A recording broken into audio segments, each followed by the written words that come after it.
Today we're going to be reacting to the Schengen Area Explained. We are travel vloggers, so we have traveled around the world, and knowing the Schengen area is kind of an important thing for people that travel a lot. You haven't been to Europe that extensively, but like the whole visa situation for the Schengen area is kind of something that we a little bit know, but we don't know much about it other than that. Yeah, and I'm curious to see what other impacts it has other than just on us traveling there. I'm sure there's some other things that go along with that. There's something going on with this border here. Yeah, what the heck? Let's jump into it. Here we go. National borders, for most countries, they are hard barriers separating people, cultures, money, languages, driving sides, and more. Not to mention all the special documentation you will need just to cross that line. However, and this video is probably before they just implemented like the new thing. The visa stuff? Yeah, you gotta fill out new forms or whatever, I think. Now we're gonna need to do e-visa stuff? What Come on, the nuts? Guys, we just want to go there without a visa. In Europe, something somewhat mind-blowing has been established. Borders that you can just stroll right across. We know that the US loves to make visas for everybody. Yeah, so it's understandable. There's reciprocal visas. Yeah, it just sucks for us because, you know, we didn't give a visa to anybody. Yeah. We just want to go. What? How? Yep, those exist. This video was brought to you in part by Atlas En Route and from generous support on Patreon from viewers like you. Thank you. Yes. This such freedom of travel is essentially unique to most but not all of the countries of the European Union. France, Germany, Benelux, Italy, Spain, and several others have agreed to essentially abolish the borders between them and let people move around as they please. This is an area called the Schengen Area, and it can be somewhat mind-blowing to outsiders, and is also the reason why I have so many Europeans in the comments of my passports video bragging about visiting 20 countries without a passport. How is this possible? Well, it is doubtful that this will be possible in any random collection of nations, but the EU is different, because one of the most basic agreements of being an EU member nation is freedom of movement. If you are a citizen of an EU member state, you're basically by extension an EU citizen, which means that Germans can move to Spain, Portuguese can work in the Netherlands, and Brits can of course insert Brexit joke here. With this in mind, this would explain how the visa policy of the area works. Since people, including visiting foreigners, can freely move into any country they want to, Visa free for 90 days US, separate visa policy for the UK. Wow. Oof. No Schengen area country has their own visa policy. Instead, the countries Georgia of the can Schengen get in area 90 all days have to agree on visa-free. one Dang. single collective Visa in advance, a visa for layovers. Ooh, they need visas for layovers. Oh, Everywhere else. Oh my gosh, like Asia, Africa, everywhere. dang. Except for Malaysia? Taiwan, Hong Kong, Macau, and Japan and South Korea. Interesting. Randomly, the Malaysia stuff I always see is like they can get into so many countries. East Timor? That's crazy. That's really random. Why? Weird. visa policy. Thus, the Schengen area may seem to resemble one single country on visa policy maps. As for these intents and purposes, it kind of sort of is. After all, crossing from Spain into France is logistically just like crossing from Oregon into California. Of course, now's the time for me to clarify the at least hopefully obvious, which is that, yes, you do still need a passport to get into or out of the Schengen area. So if you fly from London to Berlin, you will still be stopped and questioned by immigration personnel, and if they see you fit to enter, they will give you their local version of the Schengen stamp, assuming you're from one of the countries in green. The Schengen area consists of 22 of the 28 member states of the EU, the exceptions being the UK and Ireland, who have a permanent opt-out as they argue that islands are different, and Croatia, Romania, Bulgaria, and Cyprus, as they basically just haven't gotten around to it yet. However, there are actually 26 nations participating in Schengen. As for non-EU nations, Iceland, Norway, Switzerland, and Liechtenstein have also decided to hop on, as well as Monaco, San Marino, and Vatican City, who aren't formally part of this agreement, but at the same time, come on. Somewhat interestingly though, Croatia, Romania, Bulgaria, and Cyprus, despite not currently being in the Schengen area, are obliged to follow the same visa policy for foreign nationals as the other states, as they don't have opt-outs and are of course obligated to join sometime in the future. It should be noted, however, that while Norway, Iceland, and Liechtenstein are part of the European Economic Area, and thus their citizens can live and work in the EU and vice versa, this is not the same with Switzerland and the microstates. Thus, non-Swiss can visit but not live in Switzerland.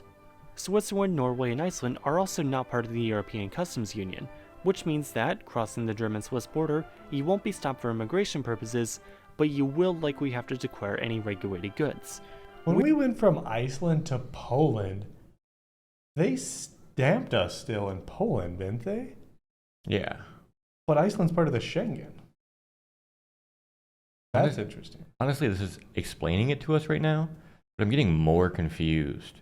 Like, basically, it just seems like some countries want to be part of certain things and some for, like, certain purposes, and other countries don't want to be part of certain things for certain purposes. And it seems like they kind of allow a lot of countries to do their own rules, but at the same time want everyone to follow a certain rule. And then some of them are EU members, but not in Schengen. And then some of them are, like, almost in Schengen, and they follow the rules of Schengen, but they're not technically in it yet. So what happened in Iceland? Why was that, like, a COVID thing going on? Yeah, definitely could be a COVID thing, I guess. Because we went to Iceland, they had different COVID rules. Then we went to Poland in the EU, and we got it stamped in Poland for sure. But then when we went from Poland to Italy, we didn't get anything. We just walked straight out. Yeah. Interesting. Weirdly, this is actually the reverse with some non-Schengen states, notably the UK and Turkey. Remember, customs and immigration are different things. Immigration is where you get your passport stamped, and customs is where you declare goods.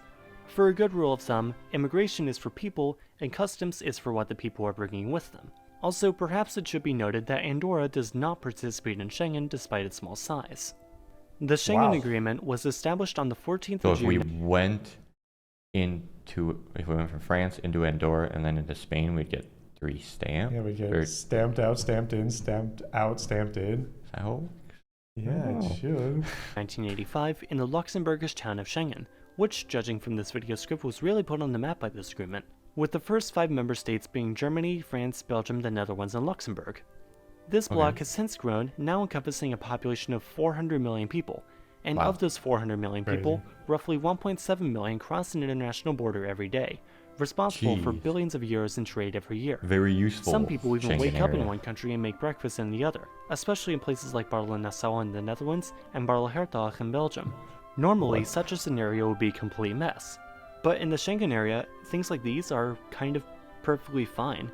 Which is nice because this area is also a pretty cool place to go to as a border-obsessed tourist. However, there is still some regulation within the Schengen area.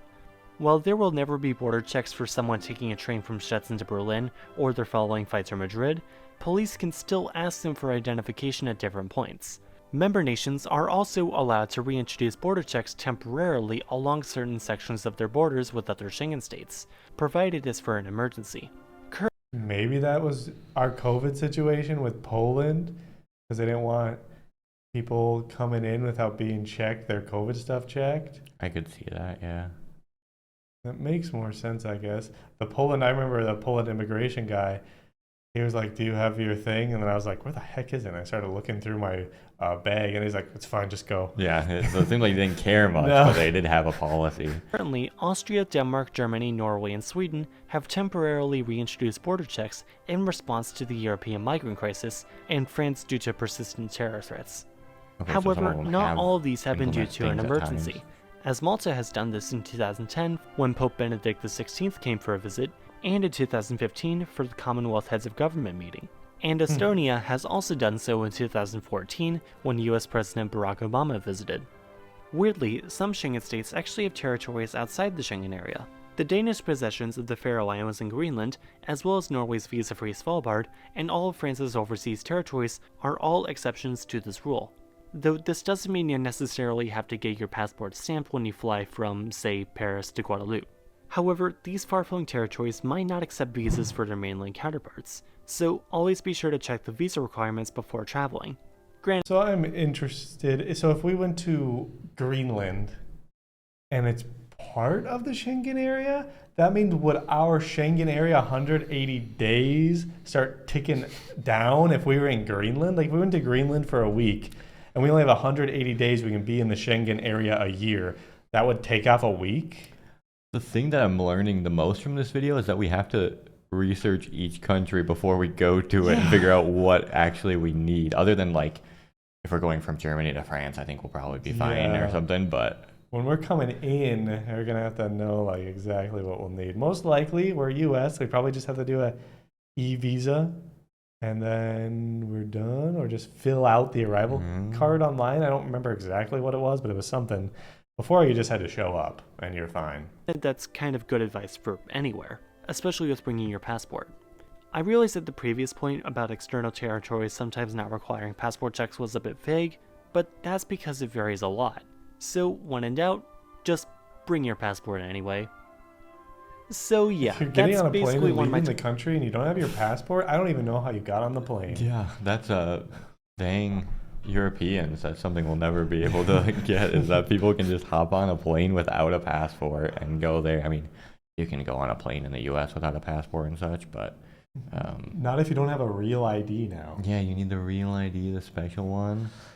Interesting. Yeah, that I thought that would like really clear up a lot of things, but I thought I had like a basis of how it worked for our situation, and now I'm even more confused. Yeah, I don't know if like, I feel like we just each country really has separate things. Like they each kind of want their own thing, but they are bound together by the Schengen. From what I know about Schengen is basically if we enter the Schengen area, which is one of the for sure Schengen countries, we should be able to fly to any of the countries and not have to get any sort of visa or anything. And once we enter one of those countries, the for sure countries, I don't know if that applies to Greenland or one of the islands somewhere, our 90 days every 180 days starts ticking down. So we can't be there for more than 3 months, even if we're in Iceland or we're in Greece. No matter where we are, we can't be in the Schengen area for more than 90 days in a 180-day period. And then who knows how confusing it gets when we want to go down to the Balkans or something and hopping around through there. Once we go into the Balkans, then suddenly we're not ticking out that 180 day or 90 days. And then once we go into Greece after that, we are starting to tick it down again. And we'll have to go through customs a few times, or immigration. Yeah, that's our basic understanding of it and what we kind of learned from this video. Thanks for watching, everybody. We'll see you in the next one. Bye.